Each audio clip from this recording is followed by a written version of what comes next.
Today we're taking a look at these MLB matches, which are happening on Wednesday, April 19, 2023, and giving you our team and total picks for today. Welcome back to High Stakes.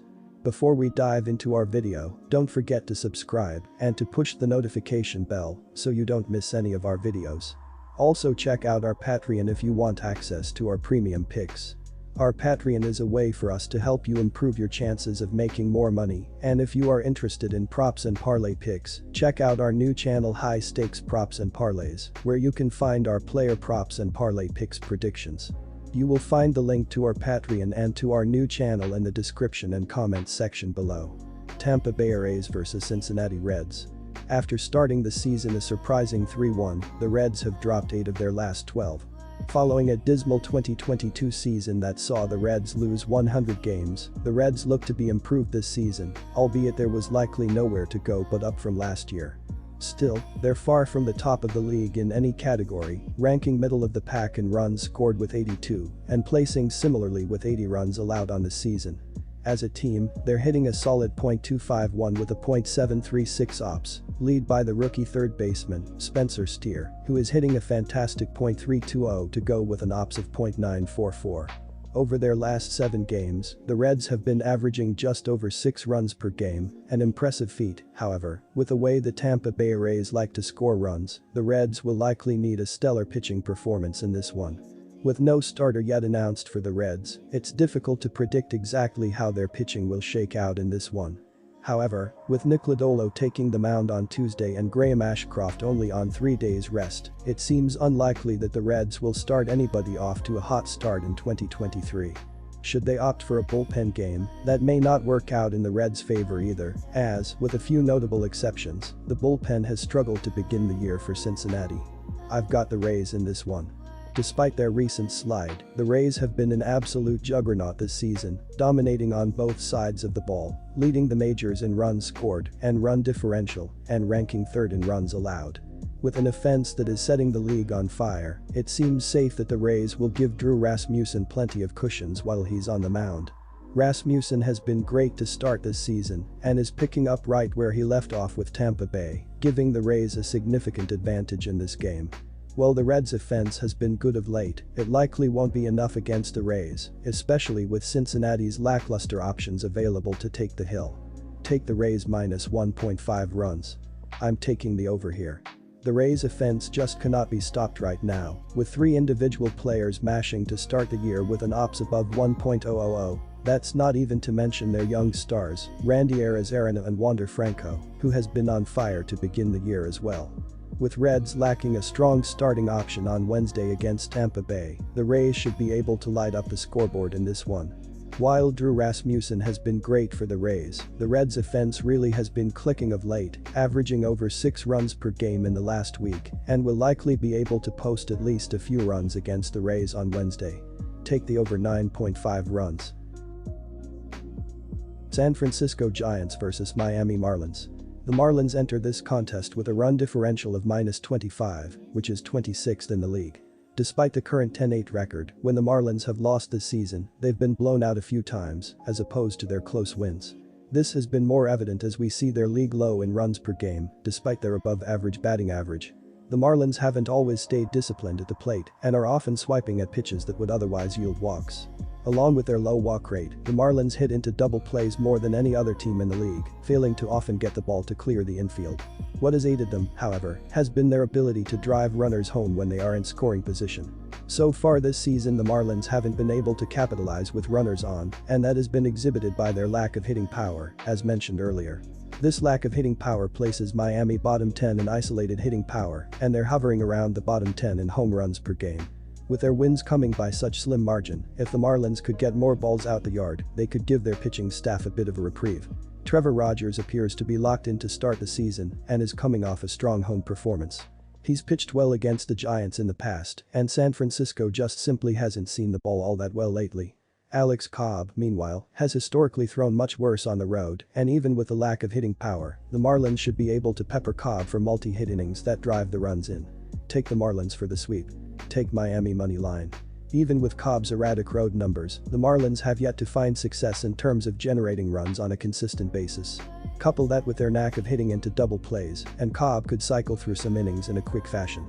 The Giants sit amongst the worst in the league in terms of strikeout rate, and they'll be tested by Rogers, who has been on in the early going. Add to the Giants' propensity to leave runners stranded, and even if they get to Rogers, they'll likely not have regular success driving home runs. Take the under, which is 15-5-1 in the last 21 meetings. Take under 8 runs. Cleveland Guardians vs Detroit Tigers. The Detroit Tigers have been doing very poorly throughout the season, as they are only ahead of the Kansas City Royals in the entire sport with a .614 ops, while scoring 3.44 runs per game up to this point. They have struggled on the basepaths as they have recorded 9 stolen bases on 14 attempts as a team thus far. Center fielder Riley Green, .729 ops, 23 so, has been their best hitter, and they need some young hitters to get going to give them some spark. Spencer Turnbull has been struggling on the mound to begin the year, as he is 1-2 with a 9.00 ERA and a 1.92 WHIP in 13 innings on the bump. He has struggled as he has given up 6 free passes with only 10 strikeouts, and hitters are teeing off of him with a .345 batting average against thus far. He's coming off a strong start against the Blue Jays as he won by giving up 1 run on 6 hits with a walk and 6 strikeouts over 5 innings. These teams are going to have to go to the bullpen, and there is a major difference here, as Cleveland is 6th with a 3.10 reliever ERA so far, while Detroit is all the way down at 25th in MLB with a 5.05 bullpen ERA to this point. Being able to make the opposing pitcher sweat by taking pitches is critical, as the Guardians are 4th in baseball with 77 walks, while the Tigers are more free swingers with 46 walks as a club, which is 23rd in the sport. Cleveland has dominated this matchup as they have won 71 of the previous 99 games against Detroit, so go with the Cleveland Guardians to add another win under their belts in this series to avoid being swept. Our team pick is Cleveland Guardians. With the way these teams have been hitting, these teams should not score that many runs, especially average a run per inning here. Neither team has been doing well at getting hits this season, as the Guardians are 23rd in MLB with a .234 team batting average, while the Tigers are 29th with just a .217 batting average as a whole. The under is 3-1 in their last 4 games against one another, so go with the under in this game, as these offenses are not too great. Our total pick is under 8.5 runs. Arizona Diamondbacks vs St. Louis Cardinals. The St. Louis Cardinals are 19th in team ERA at 4.44 and dropped to 25th in WHIP at 1.47. The Cardinals' starting rotation has 2 quality starts in 17 games, which is 27th in baseball, and the pitching staff is 28th in batting average allowed at .276. Miles McCollum is the leader in strikeouts for St. Louis with 19, and Jordan Montgomery is the leader in ERA for starters at 2.45. St. Louis will hand the ball to Jake Woodford on Wednesday. The right-hander this season is 0-2 with an ERA of 5.65 and 11 strikeouts. Arizona starting pitcher Madison Bumgarner has pitched poorly in 2 of 3 starts. Overall, the left-hander has allowed 18 hits and 12 earned runs in only 13 innings. Bumgarner has also given up 3 home runs and has issued 11 based on balls, while striking out 8. St. Louis starting pitcher Jake Woodford began the season with 2 poor outings, but is coming off an impressive start last Friday versus Pittsburgh, allowing no runs and 7 hits in 5 innings, with St. Louis winning 3-0. Although St. Louis at times has problems driving in runs, the Cardinals have the 6th best team batting average, the 8th best on-base percentage, and the 11th best slugging percentage, which will take advantage of southpaw Bumgarner, who has an ERA of 7.90. In 2 of 3 starts thus far this season, Bumgarner has surrendered 5 runs. Our team pick is St. Louis Cardinals. The total has finished under in 5 of Arizona's last 7, and in 4 of the last 5, Arizona has played against a team from the NL Central. St. Louis has seen the total finish under in 4 of its last 6 played at home, in 9 of its last 13 overall, and in 7 of the last 10 when playing against a team that has a winning record. Our total pick is under. Texas Rangers vs Kansas City Royals. The Royals are 4-14 overall this year, and they have been playing so poorly to begin the season. Kansas City has lost 5 straight games in 8 of their last 9. The Royals have already been swept twice this year by the Twins and Braves. The Royals are on the verge of another sweep as the Rangers have won the first 2 games of the 3-game set. In their latest game, the Rangers won 12-2 over the Royals. Kansas City notched 8 hits in the game, but they could only muster 2 runs. Kyle Bell and MJ Melendez finished with 1 RBI each. Brad Keller could only go for 4 innings in the loss. He allowed 3 earned runs and only struck out 2 batters. This is not so much a bet for the Rangers, but a bet against the Royals. Kansas City has been so poor to begin the year. They have scored the second fewest runs in the league, and they have the worst batting average in baseball. Even if their pitching can shut down the Rangers, there is no chance that the offense can score enough runs to win against a Texas team that has scored second most runs this season. Take the Rangers to cover. The poor offense from the Royals will allow the under to hit on Wednesday. Singer is good enough to keep the Rangers' offense at bay, so I would expect this to be a rather low-scoring affair. The under is 10-2 in the Rangers' last 12 road games versus a right-handed starter. The under is 6-2 in the Royals' last 8 Wednesday games. Take the under 9 runs on Wednesday. Philadelphia Phillies vs Chicago White Sox. Lucas Giolito was excellent in his start for the second game Tuesday, holding the Phillies scoreless and allowing just a single walk over 6.0 innings. He then turned it over to the bullpen, but Aaron Bummer allowed a hit in the 8th to ruin the no-hitter bid. The Sox hung on to win the game as Ronaldo Lopez slammed the door for his 3rd save of the year. While vibes are high on the south side of Chicago thanks to the near no-hitter, let's make sure to point out that there was a heavy lack of offense from them as well. The team collected just 3 hits in the winning effort, and it was a Jake Burger 3-run bomb that got it done. The odds makers see this game essentially as a coin flip, offering the Phillies at -110, while the White Sox come back at +100. While it should be a pretty good game, I have to ride with Philadelphia and their dynamic offense. This team, despite missing Bryce Harper and Rhys Hoskins, is still raking. They're 2nd overall in team batting average, .286, and 5th in ops, .788. Ultimately, I think the Phillies just have more playmakers and will earn the win. The White Sox are already struggling with injuries themselves, missing Tim Anderson and Yoan Moncada. We should see a higher scoring game Wednesday, and I'll side with a more efficient offense. Give me the Phillies. Our team pick is Philadelphia Phillies money line. Piggybacking off that, I'll also ride with the over in this matinee showdown. With 2 middle-of-the-rotation starters getting the nod, I think we'll see plenty of offense here.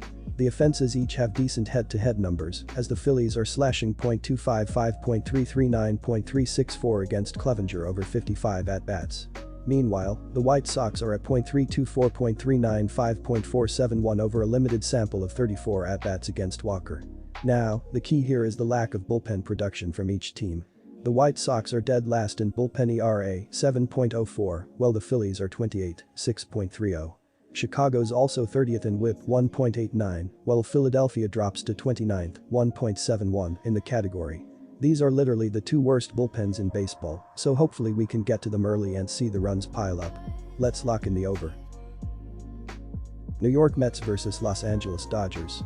The Dodgers' powerful offense wasn't enough to get past the Mets in the first game of their series on Monday night in an 8-6 loss.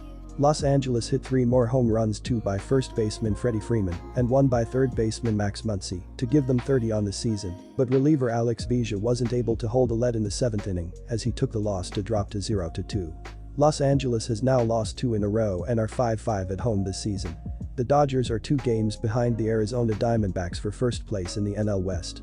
Entering Tuesday night's game against New York, the Dodgers rank in the top 5 in runs per game, 5.4, slugging percentage, .463, and home runs, 30, despite batting just .232 as a team. On the mound, the Dodgers have a team ERA of 4.41 and a WHIP of 1.27, while allowing opponents to bat .261. I like the Dodgers on Wednesday night, even with Scherzer on the hill for New York. In 16 appearances all-time against the Dodgers, Scherzer has a record of just 5-5. Scherzer has struggled in his 2 road starts this season, giving up a combined 12 hits, 8 earned runs, and 4 long balls. The home run-heavy Dodgers will be looking to capitalize. Even without Will Smith's production in the middle of the order, the Dodgers still have plenty of pop in the top half of their batting order to push runs across the plate at home. For Los Angeles on the mound, Syndergaard has pitched well at home this year, where his ERA is 3.00 in 2 starts. Syndergaard has never faced his former team before, but he is 21-15 in his career against NL East teams. He also sports a comfortable 35-19 record at home in his career. His ERA and WHIP look inflated right now because of 1 bad start on the road, but I like that he has only issued 2 walks in 16 innings pitched this season. Scherzer, meanwhile, has walked 7 batters in 16.1 innings. The Mets have played great to begin this long West Coast road trip, but I am expecting some regression on Wednesday. I'm taking a chance on the Dodgers to get it done in a close game as a slight underdog. Our team pick is Los Angeles Dodgers. I think the Dodgers will win on Wednesday, but I'm much more confident that the under will hit. Although these teams will probably be good for a couple of home runs, they haven't shown the ability this season to string together hits consistently. The Mets and Dodgers have two of the worst batting averages in the National League. It's going to be an uphill battle against an ace like Scherzer and a motivated Syndergaard pitching against his former team at home. I also think the bullpens will play a key role since I'm expecting a close game. The Mets bullpen has been lights out this year, led by David Robertson and Adam Ottavino, who have combined to allow just one earned run in 15.1 innings. Entering Tuesday night's game, the under has hit in 2 out of the last 3 games for both of these teams, and I expect that trend to continue on Wednesday. I think the pitching will be strong for both teams on Wednesday. Give me the under 8.5 runs. Pittsburgh Pirates vs Colorado Rockies. Colorado has lost 6 straight as this is written before Game 2 of the series on Tuesday night and in large part due to the offense faltering. The Rockies are slashing .256, .309, .398 while at home are slashing .298, .348, .458 as Coors Field has been much better for Colorado's offense. This season, Colorado has been led by Elias Diaz, .333, Chris Bryant, .323, Alan Trejo, .316, Elehuris Montero, .289, Charlie Blackmon, .281, and Jonathan Daza, .267. Meanwhile, against Oviedo, Diaz is 2-3, Cron and Blackmon are 1-3, McMahon is 1-2, Bryant bats .167 and 6 abs, and Moustakas and Castro are 0-1. Colorado has struggled mightily this season, and Gomer hasn't been that good either, which is why I like Pittsburgh at +100. Gomer has given up a ton of hard contact, and this Pirates lineup has been mashing left-handers to begin the season, which is not a good sign for Gomer and the Rockies. Although Gomer has had a bit of success against the Pirates lineup, overall I do expect Pittsburgh to get plenty of runners on base and make Gomer pay. As well, the Rockies' bullpen has struggled while the Pirates have shown this season they can win close games and grind out wins by using small ball, which Colorado has struggled with. To me, Pittsburgh should be the favorite, especially with Gomer on the mound. Take Pittsburgh money line. Coors Field is known to be a hitter's friendly ballpark, and with Austin Gomer on the mound and how well Pittsburgh hits left-handers, I like the over in this one. In Gomer's 3 starts, he has given up 13 runs over 14.1 innings, while Johan Oviedo has been better. At Coors Field, more hard hit balls do end up going for homers, while both lineups can score runs in bunches. As we saw in the opening game, Pittsburgh took advantage of the hitter-friendly ballpark and scored 14 runs. Meanwhile, in the Pirates' last time games, the games are averaging just 8.8 runs per game, but at Coors Field, more runs are expected. Colorado's last 10, meanwhile, are averaging 11.5 runs per game, and at home this season, the games are averaging 12 runs per game. Take over 11 runs.